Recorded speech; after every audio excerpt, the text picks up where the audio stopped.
আমরা এই মুহূর্তে ডালাসে সরাসরি কানেক্ট হতে চাই। এস এম ইকবাল আছেন আমাদের প্রতিনিধি হয়ে ডালাস থেকে সরাসরি এই মুহূর্তে তার কাছ থেকে শুনবো সেখানকার আপডেটস। দুর্দান্তভাবে ফর্মে ফিরেছেন ক্রিস্টিয়ানো রোনালদো। অনেক সমালোচকদের মুখ বন্ধ করে দিয়েছেন। পর্তুগাল দুর্দান্ত জয় পেয়েছে, প্রথম জয় পেয়েছে বিশ্বকাপের। তবে সব কিছু ছাপিয়ে আজকের দিনের বলতে হয় যে আলোচিত ম্যাচটি ছিল ঘানা এবং ইংল্যান্ডের মধ্যকার ম্যাচটি। ইংল্যান্ড এবারে বিশ্বকাপ যেভাবে শুরু করেছিল ক্রোয়েশিয়াকে একেবারে 4-2 গোলে উড়িয়ে দিয়ে তারা এসে ঘানার বিপক্ষে যে হোঁচট খাবে এটা আসলে অনেকের কাছে অপ্রত্যাশিত ছিল। কারণ এবারের ইংল্যান্ড দলটাকে বলা হচ্ছে এইবারের টুর্নামেন্টের অর্থাৎ বিশ্বকাপের অন্যতম ফেভারিট দল। অ্যাপার্ট যদি হচ্ছে আপনার ব্রাজিল, আর্জেন্টিনা বা নেদারল্যান্ডস বা হচ্ছে জার্মানি বা ইংল্যান্ডের কথা যদি বলি, তারা হচ্ছে একেবারে নেক টু নেক দল। সুতরাং এই ইংল্যান্ড বিশ্বকাপে দুর্দান্ত শুরুর পর ঘানার সঙ্গে হোঁচট খাবে এটা হচ্ছে অনেকের কাছে অপ্রত্যাশিত ছিল।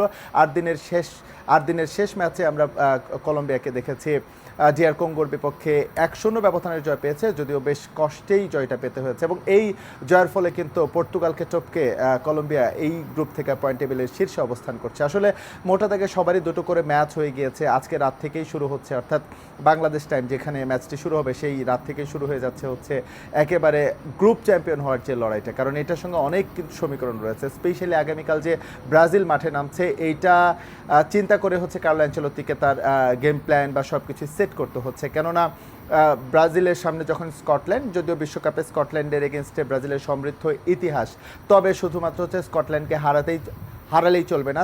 একই সঙ্গে ভাবনায় রাখতে হবে যে গোল ব্যবধান। কারণ ব্রাজিল যদি এই গ্রুপ থেকে কোনোভাবে যদি গ্রুপ রানার্স আপ হয়ে যায়, মরক্কো যদি গ্রুপ চ্যাম্পিয়ন হয়ে যায়, তাহলে রাউন্ড অফ 32 অর্থাৎ নকআউট ফেজে ব্রাজিলকে কিন্তু সামলাতে হবে নেদারল্যান্ডসের মতো কঠিন প্রতিপক্ষকে, যারা এবারের বিশ্বকাপে সবচেয়ে ভালো পারফরমেন্সটা উপহার দিয়েছে। যদিও জাপানের বিপক্ষে তাদের শুরুটা হয়েছিল ড্র দিয়ে।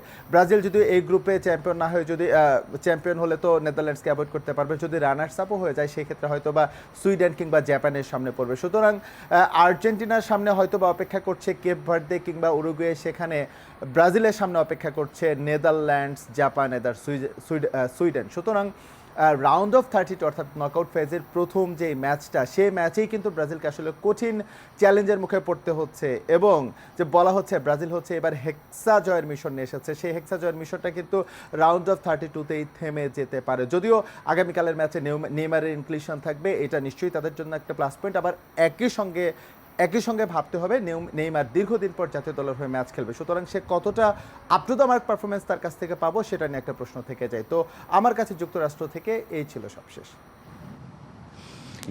Thank you. ওয়েল, ওভারঅল একটা আপডেটস তিনি দিলেন, যেটি আসলে বলছিলেন যে পর্তুগালের যে জয় নিয়ে আমরা কথা বলছিলাম, রোনালদোর গোল এবং অন্যান্য গোল নিয়ে কথা বলছিলাম, যেখানে মেন্ডেজের গোল নিয়ে কথা বলছিলাম যে ফুল ক্রিক এবং ফ্রি কিক।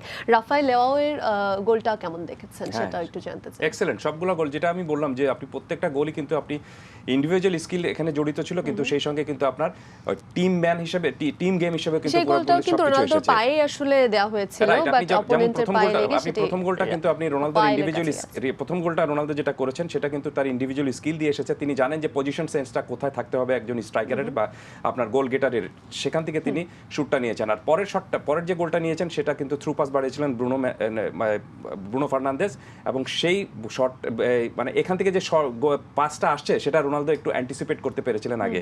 হয় কি নীল, আপনি এই ধরনের খেলায় বা আপনি ইন্টারন্যাশনাল ফুটবলে আপনাকে অ্যান্টিসিপেট করতে হবে আগে যে আমার প্লেয়ার এই জায়গায় বল যাচ্ছে এবং আমাকে এই জায়গায় বলটা দিবে, একটা ছকের মধ্যে গিয়ে সেরকমভাবে খেলতে হবে। এবং সেই ছকটা পারফেক্ট করার জন্য আপনাকে যে কাজটুকু করতে হবে যে আপনাকে একটু আগে চিন্তা করতে হবে যে এখানেই আসবে শটটা, এবং সেই কারণে নিজের জায়গাটুকু ক্রিয়েট করে নেওয়ার বিষয়টা অনেকটা মাইন্ড গেম, যে আসলে it's like they are talking কিছুটা তো অবশ্যই।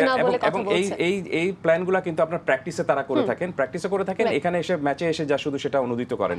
একদমই তাই। এবং যেটি হচ্ছে আমরা কথা বলছিলাম পর্তুগালের, সেটি ওয়ার্ল্ড কাপের ফার্স্ট জয়ের আগে ড্র করে 1 পয়েন্ট ছিল, এখন 4 পয়েন্ট নিয়ে গ্রুপ টপে অবস্থান করছিল। বাট আফটার কলম্বিয়াস উইন, কলম্বিয়া এখন 6 পয়েন্ট নিয়ে দ্যাট মিন্স কলম্বিয়া অলরেডি উপরে থ্রু। আছে। হ্যাঁ, টপে আছে। নেক্সট ম্যাচে এই দুটো দল মুখোমুখি হবে। কলম্বিয়া গ্রুপ টপে অবস্থান করছে এবং পর্তুগাল সেকেন্ড।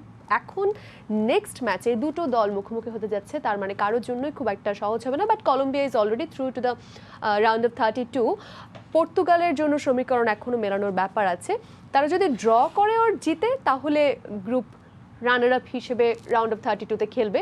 কিন্তু যদি হেরে যায় সেক্ষেত্রে ডিআর কঙ্গোর হারের ওপর কিছুটা নির্ভর করতে হবে না দেখুন আপনি সম্ভবত।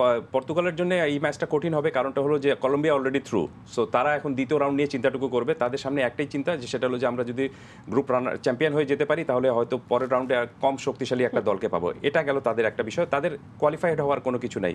পর্তুগালের কিন্তু এখন পর্যন্ত কোয়ালিফাইড হওয়ার বিষয়টা রয়েছে, কারণটা হলো যে তারা যদি ড্র করে তাহলেই যেতে পারবে, হারলেও তারপরেও যেতে পারবে। কারণটা হলো যে 5টি গোল দিয়ে কিন্তু গোল ডিফারেন্সটাও একটা ব্যাপার গোল করছে। ডিফারেন্স একটা হয়ে গেছে, কিন্তু গোল ডিফারেন্সের আগে চিন্তা করতে হবে যে আপনি হেড টু হেড আগে মানে আপনার চেক করা হবে। এবারের ফিফার নিয়ম অনুযায়ী আপনাকে গোল ডিফারেন্সের আগে পয়েন্ট যদি সমান থাকে তাহলে দেখতে হবে যে দুই দলের মধ্যে আপনি খেলার রেজাল্টটা কি ছিল। সেটা যদি আপনি সমান থাকে বা ড্র থাকে তখন আপনাকে যেতে হবে হেড টু হেডের মধ্যে।